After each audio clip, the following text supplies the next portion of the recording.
Maître Clément, à vous la parole.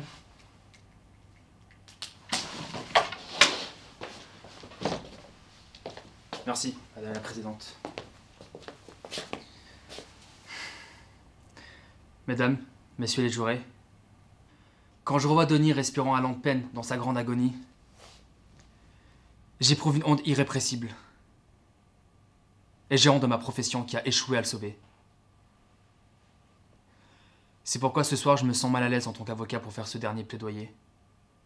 Parce que j'aurais beaucoup aimé le confier à Denis lui-même. Mais j'espère que vous êtes horrifiés. Parce que je le suis aussi. Devant le comportement d'une riche compagnie comme celle citée aujourd'hui, qui fait payer une prime à une modeste famille sans contrepartie, malgré une demande plus que légitime. Il n'est pas étonnant qu'elle dépense autant d'argent pour ses avocats, ses groupes de pression, ses batteries de relations publiques, pour nous convaincre d'une réforme. La suppression des préjudices indemnisés.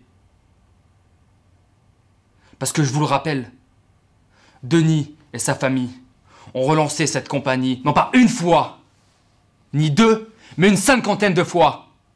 Et à chaque fois, en leur suppliant cette prise en charge pour cette greffe de moelle osseuse qui aurait pu lui sauver la vie. Et vous savez quelle a été leur réponse? Vous devez être stupide. Stupide. Stupide. Parce que c'est comme ça qu'ils procèdent. Ils ne répondent pas, laissent couler, et en ne comptant que sur une seule chose. Sur le fait que leur assuré, le plus souvent issu d'un milieu modeste, n'aille jamais consulté un avocat pour faire valoir ses droits. Voilà le portrait de cette compagnie. C'est pour ça que je vous demande à vous, les jurés, que de faire ce que vous pensez être juste selon votre cœur.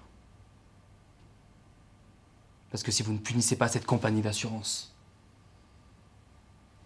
vous pourriez en être victime. C'est tout.